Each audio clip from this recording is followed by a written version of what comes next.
आज है 10 अगस्त और शुरुआत करते हैं आज की सबसे अहम खबर से। आज की सबसे अहम खबर यह है कि कोलंबिया में एक बहुत बड़ा भूकंप आया है। दोस्तों, मैं बहुत दिनों से आपको जब वेदर रिपोर्ट बताता हूं तो साथ में ये भी बताता हूं कि दुनिया का निज़ाम बहुत तेज़ी के साथ बदल रहा है। कहीं आप वाइल्ड फायर देख रहे हैं, कहीं आप अर्थक्वेक देख रहे हैं और आजकल अर्थक्वेक भूकंप का जो सिलसिला है वो कुछ ज़्यादा ही तेज़ हो गया है और अब ये भूकंप आ चुका है कोलंबिया में। ये जो आप सारी फुटेज देख रहे हैं ये कोलंबिया से निकल कर आ रही है और इस भूकंप की जो इंटेंसिटी थी वो 7.4 रिक्टर का ये अर्थक्वेक था। इस बताया ये जा रहा है कि मरने वालों की तादाद अभी तक 47 है, लेकिन इसमें आगे इजाफा भी हो सकता है। अभी लोग मलबों के नीचे दबे हो सकते हैं। तो मैं आपको बता दूं, बहुत सारी बिल्डिंग्स डैमेज हो चुकी हैं कोलंबिया में। कोलंबिया में जो हिस्टोरिकल बिल्डिंग्स थी उनको भी बहुत ज़्यादा नुकसान पहुंचा है। दोस्तों, ये भूकंप बहुत ज़्यादा खतरनाक था जो आज कोलंबिया में आया। अब मैं खबर आपको ईरान से बता दूं। ईरान हमेशा से अमेरिका से कह रहा है कि इस वॉर में हमें जितना भी नुकसान हुआ है उसका कंपनसेशन अमेरिका दे, लेकिन आज डोनाल्ड ट्रंप जो बात बोल रहे हैं उसे सुनकर आपको हंसी आ जाएगी।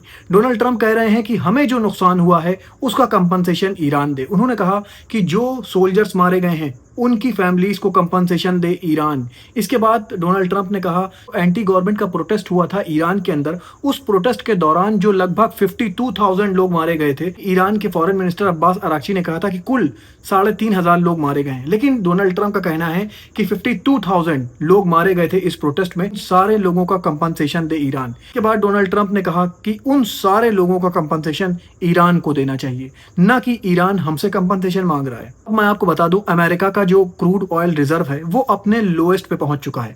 बताया ये जा रहा है कि 300 मिलियन बैरल से घटकर ये 298 मिलियन बैरल तक पहुंच चुका है और बताया ये जा रहा है 1983 के बाद से ये सबसे लोएस्ट फिगर है अमेरिका का। अमेरिका का जो ऑयल रिजर्व है वो धीरे धीरे खत्म हो रहा है। मैं आपको बता दूं, ये ऑयल रिजर्व हर एक कंट्री के पास होता है। किसी के पास 15 दिन का होता है, किसी के पास 1 महीने का होता है, किसी किसी के पास 2-3 महीने का होता है। ये ऑयल रिजर्व इसलिए होते हैं कि जैसे कभी वॉर हो गई या फिर जैसे अभी आप देख रहे हैं मिडिल ईस्ट में प्रॉब्लम आ गई और ऑयल नहीं आ पा रहा है तो कंट्री का जो निज़ाम है वो बिगड़े नहीं, वो चलता रहे। और बताया ये जा रहा है कि अब इस रिजर्व को अमेरिका यूज कर रहा है, जिसकी वजह से इसमें कमी आती जा रही है। अब मैं खबर आपको चाइना से बता दूं। दोस्तों, बताया ये जा रहा है चाइना ह्यूमनाइड जो रोबोट हैं, जैसे आप देखते होंगे जो रोबोट आपने फिल्मों में देखा होगा कि इंसानों के घर में काम कर रहे हैं, इंसानों की हेल्प कर रहे हैं, उस तरह के ह्यूमनाइड रोबोट बनाना शुरू कर दिया है चाइना ने। और बताया ये जा रहा है चाइना लगभग 60,000 के करीब ये ह्यूमनाइड रोबोट बना रहा है और बताया ये जा रहा है कि 2030 तक इसकी तादाद लगभग 5 लाख पहुंच जाएगी। और इन्हीं आंकड़ों को देखकर अमेरिका बहुत ज़्यादा परेशान है।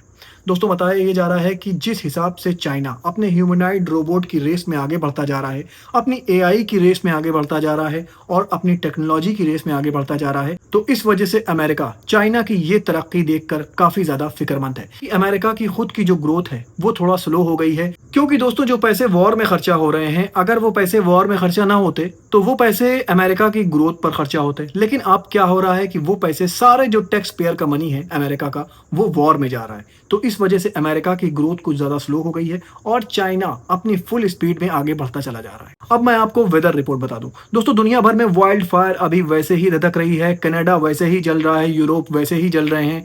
और मैं आपको बता दूं, इंडिया से खबर आ रही है, इंडिया की नीति वैली में आज बताया ये जा रहा है कि एक बादल फट गया। कुछ मिनटों में कैसे पूरी वैली में पानी भर जाता है, कैसे गाड़ियां खिलौनों की तरह बहने लगती हैं, ये तब हुआ जब बताया ये जा रहा है कि बादल फट गया। अब आप देखिए, जब बादल फटता है तो क्या होता है, इंसान को भागने तक का मौका नहीं मिलता, इतनी तेज पानी आता है। ये जो आप देख रहे हैं ये एक तरह से फ्लैश फ्लड आ गई और यहाँ से लोगों को भागने तक का मौका नहीं मिला। दोस्तों, इसीलिए कहा जाता है कि नेचर खूबसूरती के साथ साथ बहुत ज़्यादा डेंजरस भी है।